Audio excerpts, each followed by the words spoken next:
आदाब, मैं Mohammad Amjad Ali, prime time में आपका खैर मकदम है। नाज़रीन किराम, हमारे पड़ोसी मुल्क अफ़गानिस्तान से आए दिन खूनरेज़ी के वाक़यात की ख़बरें आ रही हैं, जिससे कि तशवीश की लहर दौड़ रही है कि हर जगह खून खराबा हो रहा है। हालाँकि जब अमेरिका ने ऐलान किया था कि वो अफ़गानिस्तान से अपनी फ़ौजें हटा लेंगे, उसके बाद तालिबान की पेशरफ़्त शुरू हुई और ये सुनने में आ रहा था कि जहाँ तालिबान जा रहे हैं, वहीं पर मौजूदा हुकूमत की फ़ौजें जो है उनके हक़ में दस्तबरदार होकर वो अपने मकान वापस हो रही हैं। मगर अब ये सूरत-ए-हाल है कि जो है खून-खराबा हो रहा है। ये सूरत-ए-हाल क्यों तब्दील हो रही है, इसके पीछे क्या वजूहात है, इस बारे में हम गुफ्तगू करने की कोशिश करेंगे मशहूर सीनियर सहाफ़ी व तज्ज़िया निगार जनाब सैयद इनामुर रहमान गयूर साहब से। गयूर साहब, आपका बीबीएन चैनल पर खैर मकदम है। नवाज़िश है आपकी, बहुत शुक्रिया। आपके नाज़रीन को मेरा आदाब। जी, सबसे पहले मैं ये जानना चाहूँगा कि ताज़ा तरीन सूरत-ए-हाल अफ़गानिस्तान में क्या है? जी, ताज़ा-तरीन सूरत-ए-हाल के हिसाब से देखो तो सबसे अहम पेशरफ़्त तालिबान ने ये की है कि उन्होंने खुंदूस के दारुस्सल्तनत और खुंदूस के सूबे पर भी अपना तसल्लुत जमा लिया है। हुँ, और नदर्न अलायंस के जो दूसरे डिस्ट्रिक्ट्स हुआ करते थे, जो प्रोविंसेस कहलाते हैं वहाँ पर, उन पे भी जो है उनका तसल्लुत कायम हो गया है। हुँ, तो नदर्न एरियाज़ में जो अब तक इनकी कोई ख़ास पेशरफ़्त नहीं हुई थी, वो पेशरफ्त इस हद को पहुंच गई कि इन लोगों ने तकरीबन अपना तसल्लुत जमा लिया, वहां के सरकारी दफ्तरों की इमारतों पर अपने झंडे लहरा दिए और कंट्रोल ले लिया वहां का। अब यह बोला जाता है कि सिवाय उनके एयरबेस के और सिवाय उनके एयरपोर्ट के वो उस इलाके के और कोई चीज अफगान हुकूमत की फौजों के हाथ में नहीं रही। अच्छा। और ये जो पेशरफ्त है ये इस एतबार से बहुत ज्यादा अहम है हुँ, क्योंकि ये इलाका वो है जो गेटवे कहलाता है उन इलाकों का जिसके अंदर वो इंतहा से ज्यादा जरखेज किस्म की जो है खाने हैं, जिसमें जो है इंतहाई जरखेज मादनियात हैं, क्या क्या कहते हैं, इंतहाई कीमती मादनियात के जखायर जो है मौजूद हैं बड़ी वाफिर मकदार में। तो वो अब जो है इनके कंट्रोल में आ जाएंगी और वो चीज जो है दुनिया के लिए, इनके लिए भी, इनके मुल्क के लिए भी और दुनिया के लिए भी बहुत ज्यादा अहमियत की हामिल हैं, क्योंकि उसमें से ऐसे मादनियात हैं जो बहुत अहम तकनीकी जरूरियात की तकमील करते हैं अहम हालात में, चाहे वो हवाई जहाज हो, मिसाइल हो। जी। तो आपने कहा कि नॉर्दर्न इलाकों में कब्ज़ा हो चुका है। फिर जी, ये काने अभी कब्ज़े में नहीं है, ये क्या मसला है? ये नदन इलाके जो थे, नदन इलाके जो अब्दुल रशीद दोस्तम की जो है फौजों के तसल्लुत में थी, हुँ, हत्ता कि सुनते हैं कि उनका मकान भी, अब्दुल रशीद दोस्तम का मकान भी जो है इनके कब्जे में आ गया है, जो बड़ा महलनुमा है। और उनका वो यूनिफॉर्म, मिलिट्री यूनिफॉर्म भी इन लोगों के कब्जे में आ गया।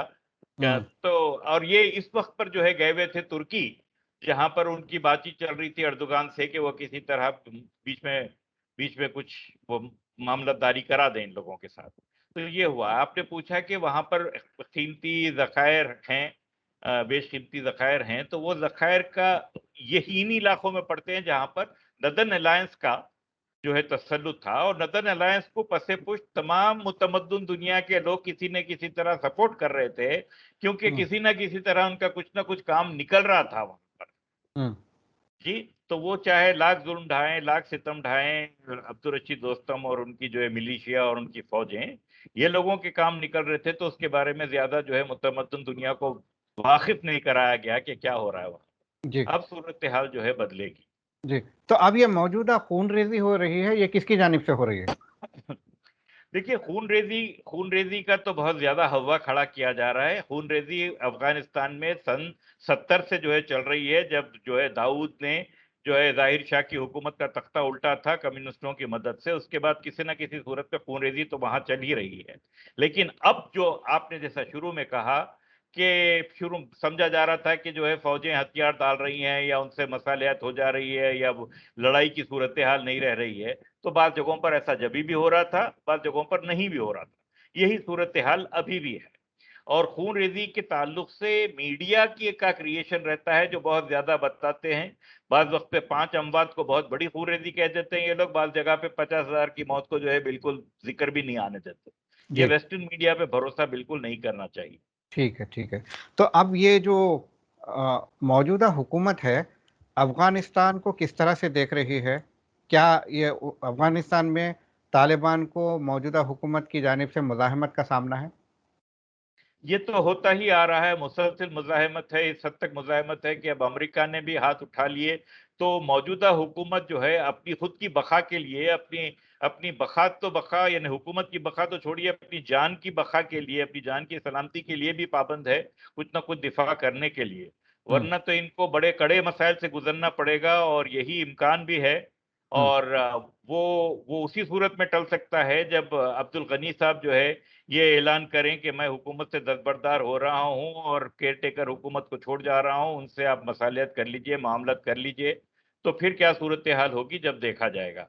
वरना हक़ बात ये है कि अफ़गान अफ़गान रेज़िस्टेंस जिसे कहा जा रहा है, वो सिर्फ़ एक आदमी अब्दुल गनी के जो है बक़ा के लिए, उसकी सलामती के लिए जो है हो रहा है, जो कुछ भी हो रहा है। हाँ, वरना हाँ। सूरत हाल बहुत ही ज़्यादा जो है मुख़ालिफ़ हुकूमत है और बाज़ लोग मजबूर हैं, यानी अफ़गान अफ़गान सिपाही जो हैं, वो मजबूर हैं कि वो अपने मोर्चों को छोड़ के नहीं जा सकते।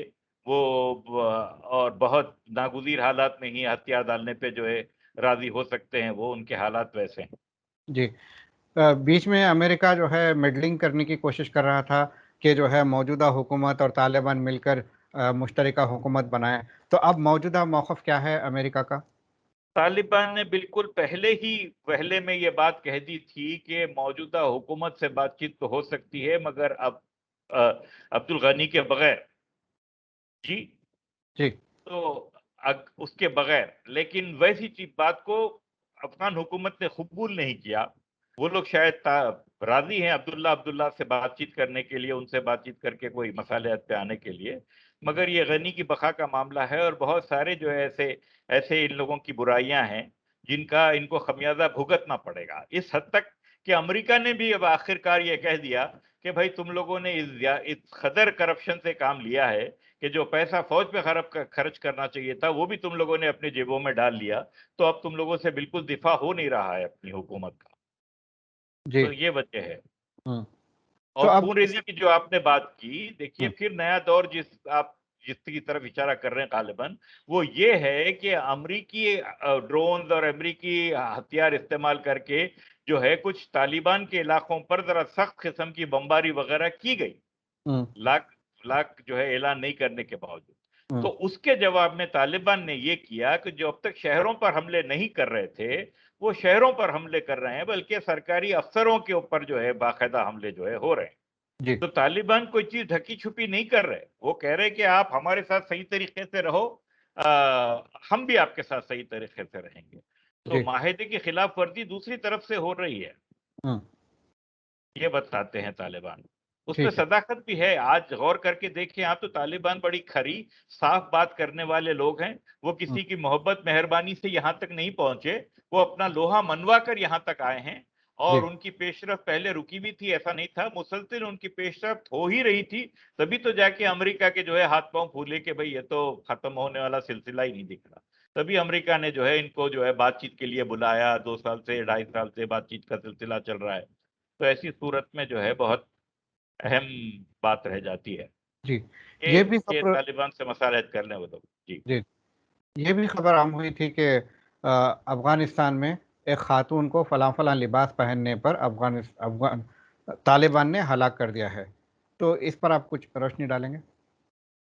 ऐसे सवाल खुसूसन हमारे मीडिया को, हम लोगों को तो बिल्कुल नहीं उठाने चाहिए। ये महमल बेहुदा किस्म के सवाल है। एक खातून के साथ वैसा हुआ, एक मसखरे के साथ ऐसा हुआ। ये सब बातें जो हैं, ये मीडिया के क्रिएशन होती हैं, सच होती हैं ये बातें, मगर इनकी अहमियत क्या है? इंटरनेशनल पॉलिटिक्स में इन बातों की अहमियत क्या है?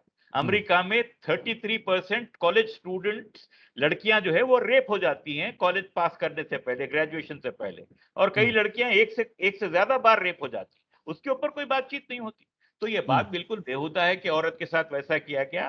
तालिबान वाहिद लोग हैं जिन्होंने 1 घंटे के अंदर इस बात को कबूल किया कि हाँ, वो आदमी जो नक्काल था, जो नकल उतारा करता था, हमारे लोगों ने उसको मारा है और उन लोगों को ये नहीं करना चाहिए था। हमने उनको गिरफ्तार कर लिया है। उन लोगों को हम हमारे तरीके से सज़ा देंगे, उन पर मुकदमा चलेगा। ये दुनिया की किसी मुतबद्दल हुकूमत में इतनी तेज़ी से ऐसा काम नहीं होता। पहले तो अपनी गलती कबूल ही नहीं करते। हुँ, ये बोलते ही नहीं कि वो हमारे लोग थे।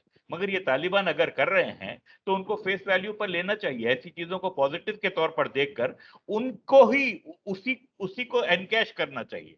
बिल्कुल। अमेरिका ने किया था, एक बार एनकैश किया था। तालिबान जब उनकी उनकी गाड़ी चलने लगी, उन पे सारी तरफ से नाकाबंदी होने के बावजूद जब 1996 के बाद उनकी गाड़ी चलने लगी, तो फिर जो है सिविलाइज मुतमद्दुन दुनिया ने उनसे कहा कि यार तुम लोग मुसलमान होने का दावा करते हो और फिर भी तुम लोग जो है अफीम बेच रहे हो, हम्म। शर्म आनी चाहिए तुमको। तो इन लोगों ने कहा कि बेशक शर्म आने की बात है, हम हम्म। भूखे मर जाना चाहिए हमको, लेकिन हमको नशे की तिजारत नहीं करनी चाहिए। जी। तो उन्होंने ढेरों ढेर अफीम की जो है लादियों को जो है आग लगा दी थी। आग लगा दी तो थी। ये आग लगा दी थी, तो ये इस तरह, हालांकि माश का वही एक जरिया रह गया था। हम्म। जिन तालिबान को बुरा बोलते हैं कि इन लोगों ने बामियान के स्टैचूज को तोड़ा, हम्म। उन उससे पहले के रशियंस को बुरा नहीं बोलते कि उन लोगों ने जीते जागते 2 करोड़ छाड़ों को काट दिया। जी। क्यों? क्योंकि झाड़ों के पीछे से छुप कर भी तालिबान गोली चलाते थे। तो अपनी हम्म। सेफ्टी की खातिर उन्होंने 2 करोड़ जीते तो जागते जो है झाड़ों को वो किया, जिसके नतीजे में अफगानिस्तान में बारिश होना बंद हो गई, ज़राअत होना बंद हो गई, हम्म। जिसके नतीजे में वो एक ही जरिया रह गया था जहां पर ये जो है पॉपी सीड्स ग्रो कर सकते थे। हम्म। तो तालिबान को बहुत शदीद जरूरत है कि एक नए चश्मे से देखा जाए। ये पुराने फरसुदा किस्म के जो है मैले गजीले जो है चश्मे से देखने की गलती नहीं करना चाहिए। एक ठीक। नई हकीकत की तरह वो सामने खड़े हुए हैं।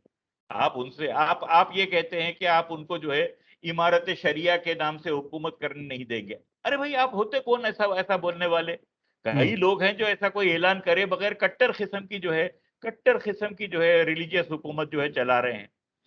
क्या क्या नहीं हो रहा है रिलीजन के नाम के ऊपर। जी। आपने आपने देखा श्रीलंका में कितने धड़ल्ले से जो है बुद्ध मत के जो है लोग, उन लोगों ने जो है ऐलान किया। हमारे हम्म। खुद के मुल्क में जो है क्या बात हो रही है कि जो है ये एक हिंदू राष्ट्र होना चाहिए। तो इस तरह की बातें हर जगह होती है। अगर ये हो रही है तो आप उसको डिप्लोमेटिक टेबल पर रिजॉल्व कीजिए उसको। ठीक है, ठीक है। बहुत अहम बात। मैं एक बात मुझे याद आती है। अफ्यून के जो झाड़ ये लोग ने जलाए हैं, अफ्यून नशे के लिए इस्तेमाल होती है, इस्लाम में नशा मना है, ठीक है, जला दिए। जी मगर दूसरा अगर पहलू देखें तो अफ्यून जो है दवाओं में भी इस्तेमाल होती है। तो अगर जी, दवाओं के इस्तेमाल के नाम पर ही तो ये गंदगी फैली है। जब तक वैसा था, दवा के इस्तेमाल में होता था, वैसा वो नहीं। लेकिन उसको नशे के तौर पर इस्तेमाल करने के लिए बरतानवी हुकूमत ने हिंदुस्तान में जोर जबरदस्ती बिला उजरत के अफ्यूम की काश्त कराई, और वो अफ्यूम को चाइना में डंप कराते रहे। हम्म। तो चाइना को इन्होंने बीमार जो है मुल्क बना के जो है छोड़ दिया, नशे का आदि मुल्क बना के जो है छोड़ दिया था। ये सब जी। हुआ है, और उस तिजारत में मलका विक्टोरिया शामिल थी। जी। मलका विक्टोरिया का भी शेयर था उस तिजारत में। अच्छा। तो इन सब बातों को पसे पूछ आप रखिए। ये सवाल नहीं उठा सकते कि किसी लड़की के साथ ऐसा हुआ, किसी लड़की के साथ वैसा हुआ। हमारे मुल्क को ऐसी बातों से बिल्कुल कोई वास्ता नहीं रखना चाहिए कि ऐसा हो रहा है, वैसा हो रहा है। ठीक। हमारे पास हमारे खुद अपने जो है शर्म छुपाने की बहुत सी बातें हैं। ठीक। हमारे मुल्क में बच्ची को पैदा होने से पहले ही मार दिया जाता है, सबसे बड़ी तादाद हमारे मुल्क में है। ठीक। तो बच्ची को पैदा होने नहीं देना और ज्यादा बुरी बात है, या जो है बच्ची को तालीम के लिए स्कूल को नहीं जाने देना थोड़े वक्त के लिए, वो बुरी बात? ठीक। आखिरी सवाल आपसे पूछना चाहूंगा, तालिबान से काबुल कितनी दूर है? अब देखिए, ये लोग वैसा तो मेरे लिए कहना मुश्किल है। मैं ये बताना चाहूंगा, जिस तेजी से उन्होंने पिछले चंद दिनों के अंदर 5 और हम्म। सूबों पे अपना कब्जा किया है, जिसमें खुंदूस बहुत ज्यादा अहमियत का हामिल था, उस मुनासिबत से वो लोग और बहुत तेजी से वहां जा सकते हैं, हम्म। काबुल को पहुंच सकते हैं। बात यह है कि दोनों तरफैन कितने खून की कुर्बानी देने के लिए तैयार है। हम्म। तालिबान अपनी मर्जी से देना नहीं चाहेंगे शायद खून की कुर्बानी, हम्म। क्योंकि उनको मालूम है कि उनको हासिल होगा ही होगा। उनका अज़्म और हौसला और उनके स्ट्रेटजीज वैसे हैं। हम्म। लेकिन अफगानिस्तान के लोगों को अगर बजिद हो गए वो अड़े रहने के लिए और एक आखिरी पुश के तौर पर एक बड़ा खून खराबे वाली जंग जो है करना चाहे, तो उसमें खून खराबा होगा। वरना अगर आहिस्ता आहिस्ता आगे बढ़ते रहे तो वो बढ़ेंगे बराबर दूर। ठीक है। हमसे बात करने का बेहद तो शुक्रिया। जी। शुक्रिया आपका, याद किया आपने। जी। आदाब। तो नाजरीन, ये थे जनाब सैयद इनाम रहमान गयूर साहब। इन्होंने बताया कि तालिबान ने नॉर्दर्न प्रोविंसेस पे कब्ज़ा जमा लिया है, जहाँ से बहुत ज़्यादा मज़ाहमत का खदशा रहता है, क्योंकि वहाँ पे अब्दुल रशीद दोस्तम और उनके लोग जो है स्ट्रांग डिफेंडेंट्स है। तो वहाँ पर कब्ज़ा हो गया है, और वहाँ की इम्पॉर्टेंट माइंस पे इनका कब्ज़ा हो जाएगा। और फिर ये जो मीडिया में प्रोपेगेंडा किया जा रहा है कि उन्होंने फला-फला जो है किया है काम, तो ऐसे छोटी-मोटी बातें हो भी सकती, सही नहीं। उन्होंने सबसे अहम बात ये बताई कि अगर तालिबान ये करते होते तो फ़ौरन कबूल कर लेते। उनका कबूल नहीं करना इस बात की दलील है कि ये काम उन्होंने नहीं किया है। अब देखते हैं कितना वेस्टर्न मीडिया इनको कंडेम करने की कोशिश करता है और कितना तेज़ी से ये काबुल की तरफ बढ़ते हैं। इजाज़त दीजिए हमें। शब ख़ैर।